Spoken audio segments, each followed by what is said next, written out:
সুপ্রিয় শিক্ষার্থীরা, বাংলা টেক অফিসিয়ালে নতুন আর একটা ভিডিও নিয়ে হাজির হয়ে গেলাম। তৃতীয় শ্রেণীর প্রাথমিক বিজ্ঞান, অধ্যায় 5 শক্তি। চলো আমরা আজকে এটার অনুশীলনী প্রশ্নগুলো করে নিই এবং অবশ্যই রিডিং পড়ে রাখবে তোমরা। আর চ্যানেলটিকে সাবস্ক্রাইব না করে থাকলে অবশ্যই সাবস্ক্রাইব করে পাশে থাকবে। শব্দগুলো থেকে সঠিক শব্দ নিয়ে শূন্যস্থান পূরণ করি। এগুলো শূন্যস্থান। ক, সূর্য থেকে আমরা সবচেয়ে বেশি আলোক শক্তি পাই। বৈদ্যুতিক পাখা চালানোর জন্য বিদ্যুৎ শক্তির প্রয়োজন। ঠান্ডা ও গরম হাওয়ার সাথে তাপ শক্তি সম্পর্কিত। বাম পাশের সাথে ডান পাশের শব্দের মিল করি। বৈদ্যুতিক বাতি বিদ্যুৎ শক্তি, শরীর গরম তাপ শক্তি, বই পড়া শব্দ শক্তি, আঘাত করা এটা কোনো শক্তি না। 3 নাম্বার, সঠিক উত্তরের পাশে টিক চিহ্ন দিই। কোনটি শক্তির অপচয় রোধ করার উপায়? 1, উত্তর দিনের আলো ব্যবহার করা। তাপ শক্তির উৎস কোনটি? 9, উত্তর টেলিভিশনের রিমোট। টেলিভিশনের রিমোটে কখনো কোনো শক্তি আসে না, তাই না? তো যদি ভালো লাগে আমাকে কমেন্ট করে জানাবে এবং আমার চ্যানেলটিকে সাবস্ক্রাইব না করে থাকলে সাবস্ক্রাইব করে আমার পাশে থাকবে। নতুন নতুন ভিডিও দেখার জন্য বেল আইকনটিকে ক্লিক করেও রাখবে, তাহলে সর্বপ্রথম ভিডিও তোমরাই দেখতে পাবে। 4 নম্বর সংক্ষিপ্ত প্রশ্ন। ক, শক্তির ধরনগুলোর নাম লিখি। শক্তির ধরনগুলো হচ্ছে বিদ্যুৎ শক্তি, তাপ শক্তি, আলোক শক্তি, শব্দ শক্তি। খ, আমরা রান্না করতে কোন শক্তি ব্যবহার করি? উত্তর, আমরা রান্না করতে তাপ শক্তি ব্যবহার করি। বর্ণনামূলক প্রশ্ন। ক, আমরা কি কি কাজে তাপশক্তি ব্যবহার করি তা লিখি।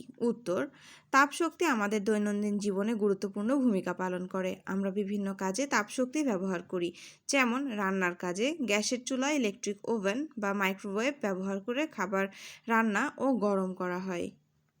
পানি গরম করতে গিজার, কেটলি বা চুলা ব্যবহার করে ঠান্ডা পানি গরম করা হয়। শীতের দিনে উষ্ণতা পেতে হিটার, আগুন বা ক্যাম্পফায়ারের মাধ্যমে উষ্ণতা পাওয়া যায়।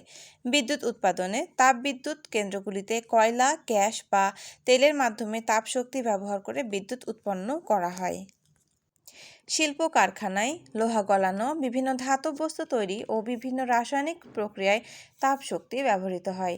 যানবাহন চালাতে গাড়ি, ট্রেন বা বিমানের ইঞ্জিনে জ্বালানি পোড়ানোর মাধ্যমে তাপ শক্তি ব্যবহার করে গতি সৃষ্টি করা হয়।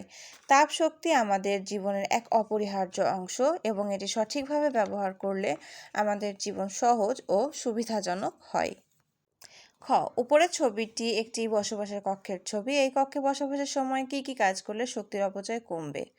উত্তর, এই কক্ষে বসবাসের সময় শক্তির অপচয় কমানোর জন্য আমরা কিছু দায়িত্বশীল অভ্যাস গড়ে তুলতে পারি, যেমন ঘর থেকে বের হওয়ার সময় লাইট, ফ্যান, টিভি এবং অন্যান্য ইলেকট্রনিক ডিভাইস বন্ধ করতে হবে।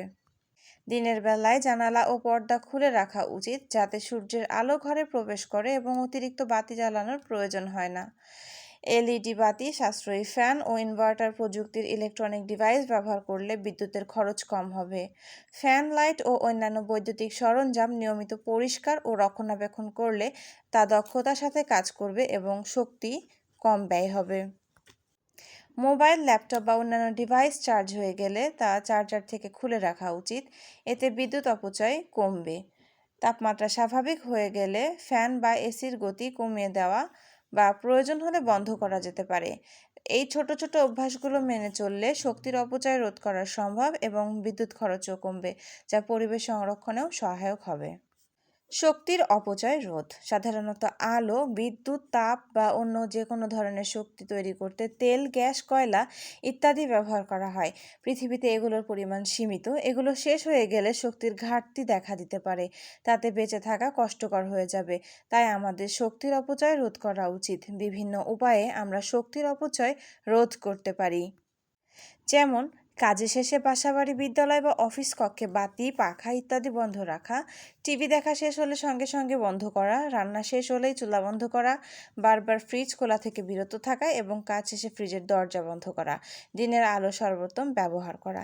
যদি ভিডিও ভালো লাগে অবশ্যই সাবস্ক্রাইব করে পাশে থাকবেন। দেখা হবে নতুন একটা ভিডিওতে, সে পর্যন্ত সঙ্গেই থাকবেন। ধন্যবাদ।